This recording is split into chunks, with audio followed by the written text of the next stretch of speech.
మీ శ్రేయస్సు కోసం చేసే పూజలు హోమాలు యజ్ఞాలు ఇప్పుడు ఒక్క క్లిక్ దూరంలో వేదమందిర్.com. నమస్కారం ప్రభుజీ. హరే కృష్ణ. నమస్కారం అండి. ఏకాదశి వస్తుంది, చాలా విశిష్టమైన రోజు అని చెప్తూ ఉంటారు. కొన్ని ప్రాంతాల్లో అయితే అసలు పండగే ఆ రోజున. అందులోనూ ఆ రోజు స్పెషల్ దర్శనం ఉంటుంది ప్రతి ఒక్కరికి వైష్ణవ ఆలయాల్లో.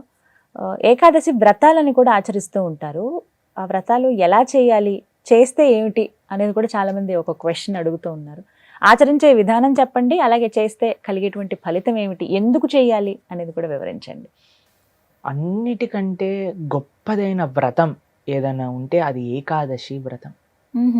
అన్ని వ్రతాలు చేసి ఏకాదశి చేయకపోయారనుకోండి, ఏ వ్రతం ఫలితం రాదు. ఓ, ఏకాదశి వ్రతం ఒక్కటి చేసి ఏ వ్రతము చేయలేదనుకోండి, అన్ని వ్రతాల ఫలితం ఏకాదశి ఇవ్వగలుగుతాం. మన శాస్త్రంలో ఉపవాసం అని చెప్పింది కేవలం ఏకాదశికి మాత్రమే. ఓ, కానీ చాలా మంది ఈ రోజు మేము ఉపవాసం చేస్తున్నామండి, ఆ రోజు ఉపవాసం చేస్తున్నామండి, అలా ఇలా చెప్తారు. కానీ ఎక్కడ కూడా అంత నియమంగా ఉపవాసం గురించి చెప్పింది మన శాస్త్రంలో, అంత నియమంగా ఉండాలి అని చెప్పింది కేవలం ఏకాదశికి మాత్రమే. విష్ణువాసరము అని అంటారు. అన్నిటికంటే favourite day of lord Vishnu Ekadashi. Ekadashi వ్రతం వల్ల అసలండి దాని వల్ల వచ్చే ఆధ్యాత్మిక బెనిఫిట్స్ అనేవి మనం చెప్పలేము.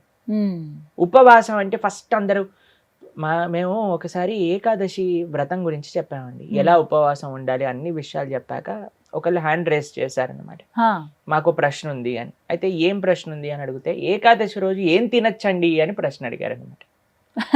గంట సేపు నేను లెక్చర్ ఏకాదశి ఉపవాసం ఎందుకు చేయాలి అని చెప్పాక ఏకాదశి రోజు ఏం తినచ్చు అని లెక్చర్ క్వశ్చన్ అడుగుతున్నారనమాట. అయితే ఉపవాసము అంటే ఏంటో ఫస్ట్ అర్థం చేసుకుందాం.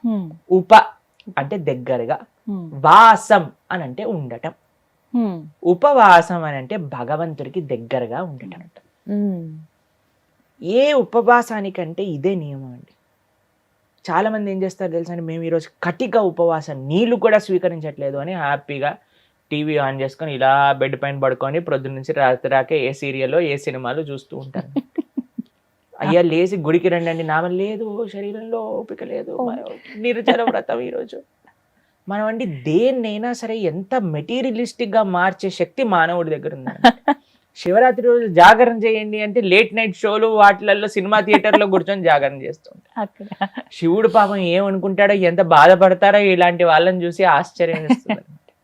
మనం దేన్నైనా సరే ఎలా పాడు చేయొచ్చో అంత, ఎంత ఫాస్ట్ గా మానవ బ్రెయిన్ పనిచేస్తుందంటే అంత పనిచేస్తుంది.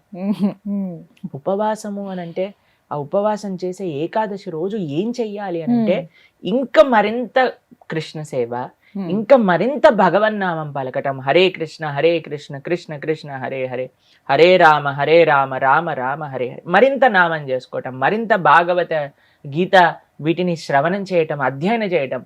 ఇది ఉపవాసం, భగవంతుడు దగ్గరగా ఉండటం. మరి ప్రభుజీ ఉపవాసం అంటే తినకుండా ఎందుకు ఉండాలని చెప్తారు? ఇప్పుడు చూడండి, ప్రొద్దు నుంచి లేవంగానే తిండి గోలే కదండి మనకి. ఏం టిఫిన్ ఏం చేయాలి, దోశలు వేయటం, ఇడ్లీలు వేయటం, అటు వాయిల్ తీయటం, ఇటు చట్నీ చేయటం, ఇటు సాంబార్ చేయటం, పెట్టేయటం. దాని తర్వాత ఇది అయిపోగానే మళ్ళీ లంచ్కి ఏం కావాలి, భోజనం కోసం కూరగాయలు కట్ చేయటం, వంటలు చేయటం, మళ్ళీ తినగానే నిద్ర వస్తుంది, మధ్యాహ్నం పూట పడుకుంటాం, మళ్ళీ సాయంత్రం కావగానే ఇది అది. దాని తర్వాత మళ్ళీ రాత్రి డిన్నర్ ఏంటి, స్విగ్గీ జొమాటో అవి ఇవి, మళ్ళీ కిచెన్ క్లీన్ చేసుకోవడం, తూడ్చుకోవడం, బాసనలు తోముకోవడం, వీటిలలోనే రోజంతా పోతుంది. ఏం చెప్పారంటే, అయ్యా నువ్వు దేవుడికి దగ్గరగా ఉండాలంటే వీటిని కొద్దిగా దూరం పెట్టాలి, అప్పుడే సాధ్యం అవుతుంది. తినకపోయామనుకోండి, కొద్దిగా తగ్గించామనుకోండి, మనకి నిద్ర రాదు అంతగా. ప్లస్ ఇంత పెద్ద తతంగం మొత్తం కూడా ఆఫ్ అయిపోతుంది, ఎంత సమయం మెలిగిపోతుంది. మీరు ఒక్కసారి ప్రయత్నించండి, ఒకరోజు వంట తిండి ఈ రెండు ఆపేస్తే అసలు ఆ రోజు ఏంటి ఇంత పెద్దగా ఉంది మనకి అని అనిపిస్తుంది అనమాట. ఎందుకంటే అంత సమయం మనకు ఉండిపోతుంది. కాబట్టి ఏకాదశి రోజు ఏంటి నియమం, ముఖ్య నియమం ఏంటి అని అంటే, ఎంత వీలైతే అంత భక్తితో ఉండటం, భగవంతుడి యొక్క ఆరాధన చేయటం, ఆలయానికి వెళ్ళడం, వైష్ణవుల సేవ చేసుకోవటం, భగవన్నామాన్ని జపం చేయటం, గీతా భాగవతాలు శ్రవణం చేయటం, సత్సంగంలో ఉండటం. ఇది ఏకాదశి ముఖ్య నియమం. దాని తర్వాత నియమం ఏంటి అని అంటే, ఆహార నియమం పాటించాలి.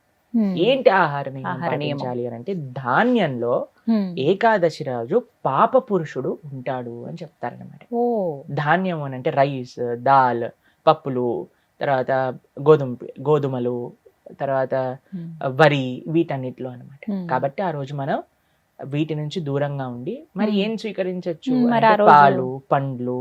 ఓ తర్వాత మీకు అవి కూడా కాదండి, మరి మాకు ఇంకా శరీరం సహకరించట్లేదు, కొంతమంది ఉంటారు కదండి, బీపీ ఉంటుంది, షుగర్ అవును. ఉంటుంది, అటువంటి వాళ్ళు ఏం చేస్తారు అని అంటే మీకు సగ్గు బియ్యం అని దొరుకుతాయి, ఉమ్. లేదా కొర్రలు అని దొరుకుతాయి అనమాట. వాటిని ఇవన్నీ కొన్ని ఏకాదశి రోజు స్వీకరించవచ్చు అని ఎలవ్ చేసినాం అనమాట. ఉమ్. కాబట్టి ఇప్పుడు సరే ప్రభుజీ సాబుదానా సగ్గుబియ్యం ఎలవ్ చేశారంటే సగ్గుబియ్యం పాయసం, సగ్గుబియ్యం వడలు, సగ్గుబియ్యం ఉప్మా, అన్ని ఒక 10-15 రకాలు చేసుకొని తినమని చెప్పట్లేదండి మేము. ఉమ్. ఎవరికైతే వీలుంటుందో ఒక్క రకం చేసుకోండి, వాటిని ఆహారాన్ని స్వీకరించి శరీరం బాగుండేటట్టుగా చూసుకొని భగవంతుడి యొక్క సేవలో పెట్టుకో. ఉమ్. కాబట్టి ఏకాదశి ప్రధాన నియమం ఏంటి ఉమ్. అని అంటే భగవంతుడి దగ్గరగా ఉండట. కానీ కొంతమంది కటిక ఉపవాసం అని ఉంటారండి. నీళ్లు మాత్రమే స్వీకరిస్తారు ఆ రోజంతా. నీళ్లు కూడా స్వీకరించరు, దాన్ని ఆ. కటిక ఉపవాసం అంటారు, అంటారా? నిర్జల వ్రతము అని అంటారు అనమాట. అచ్చా, ఓకే. చెయ్యండి ప్రభుజీ, మేము నిర్జల చేస్తూ బ్రహ్మాండంగా ప్రొద్దు నుంచి రాత్రి దాకా జపం చేసుకునే శక్తి మా దగ్గర ఉంది అని అంటే పర్ఫెక్ట్. ఉమ్. లేదండి మాకు ఏదన్నా లోపలికి వెళ్ళండి, మాకు బ్రెయిన్ పనిచేయదు అని అన్న వాళ్ళు పాలు స్వీకరించండి, తీసుకోవచ్చు లేదండి అంటారా? పండ్లు స్వీకరించండి, లేదండి సగ్గుబియ్యంతో కొద్దిగా అసలు ఉప్మా అంటే అలా లాంటివి ఉండొచ్చా? చేసుకోండి. ఇందాక మీరు అన్నారు కటిక ఉపవాసం కనీసం. ఉండొచ్చు. చాలా మంది భక్తులు ఉంటారు, చాలా మంది భక్తులు ఉంటారు. ఉమ్. మా ఆశ్రమంలో ఎంతో మంది ఉంటారు. ఉమ్. మరి మీ విషయం ఏంటి ప్రభుజీ, మీరు ఉండరా అని అంటే మేము మధ్యాహ్నం వరకు మాత్రం నీరు తీసుకోకుండా, ఏం ఆహారం తీసుకోకుండా ఉపవాసం ఉంటాం. మధ్యాహ్నం వరకు. మధ్యాహ్నం వరకు. ఓ. మధ్యాహ్నం పూట కొద్దిగా పాలు, కొద్దిగా పండ్లు ఉమ్. అలాంటివి స్వీకరిస్తాం అన్నమాట. ఉమ్. అలా మేము ఏకాదశి ఉపవాసం చేయడానికి ప్రయత్నం చేస్తాం. వ్రతం, ఏకాదశి వ్రతం అంటే ఏ విధంగా? ఉపవాసమే ఉపవాసమే ఆనిస్తేనే వ్రతం అంటారు. ఉమ్. ప్రతి నెలలో 2 ఏకాదశులు వస్తాయి. అవును. ఆ 2 ఏకాదశులు సంవత్సరం పాటు ఉమ్. మొత్తం అన్ని ఏకాదశులు కానీ మనం ఉండగలిగితే ఉమ్. దానికంటే గొప్ప వ్రతం ఇంకొకటి లేదు. ఏం జరుగుతుంది ఏకాదశి వ్రతం చేస్తే? భగవంతుడి యొక్క పూర్తి కృప మన పైన ఉంటుంది. ఏకాదశి భక్తి జనని అని అంటారు. మన మనసులో భగవంతుడి పట్ల ప్రేమ కలుగుతుంది, దానికంటే గొప్ప వరం ఇంకేం కావాలండి. నిజమే కదా. కాబట్టి ఏకాదశి వ్రతం తప్పకుండా చేయాలి. అందరూ కూడా ఆ ఏకాదశి వ్రత మహాత్యాన్ని తెలుసుకోండి, చక్కగా ఏకాదశి వ్రతాన్ని ఆచరించడానికి ప్రయత్నం చేయండి. ఇప్పుడు వైకుంఠ ఏకాదశి చాలా అద్భుతమైన రోజు, మీరు సంకల్పం తీసుకొని ముందుకెళ్ళడానికి. చాలా మంది మమ్మల్ని అడుగుతుంటారు, రోజు మా ఇంట్లో ఎవరో వెళ్ళిపోయారు, లేదా మాకు మైలు ఉంది, అశౌచం ఉంది, మీరు ఎలా ఉన్నా ఏం జరుగుతున్నా పాటించవచ్చా? ఏకాదశి మాత్రం పాటించవచ్చు. ఓ. దాంట్లో ఏం ప్రాబ్లం. ఆ రోజు ఖచ్చితంగా ఇవి వింటే బాగుంటుంది, ఇవి పఠిస్తే బాగుంటుంది. భాగవతం వినాలి, ఓ. భాగవతం చదువుకోవాలి, ఉమ్. భగవన్నామం జపం చేయాలి, కీర్తన చేసుకోవాలి, ఆలయానికి వెళ్ళాలి, కృష్ణుడికి తులసితో అర్చన చేయాలి. ఉహుం. ఇవన్నీ ఏకాదశికి చాలా మంచి. ఆ రోజున ప్రత్యేకించి ఉత్తర ద్వార దర్శనం ఉంటుంది. అవును, వైకుంఠ ద్వార దర్శనము అని అంటారు. అన్ని ఆలయాలలో మనకి కలుగుతుంది. చక్కగా దర్శనం చేసుకొని వైకుంఠ ఏకాదశి కాదండి, అన్ని ఏకాదశులకి ఇవే నియమాలు. ఓ. భగవద్ ఆరాధన, భగవన్నామ జపం, భాగవత ఇలాగే స్మరణ, ఉమ్. ఇవే అన్ని ఏకాదశి. ఉమ్. కాబట్టి తప్పకుండా ప్రతి ఒక్కళ్ళు చేయాల్సిన వ్రతం ఏకాదశి వ్రతం.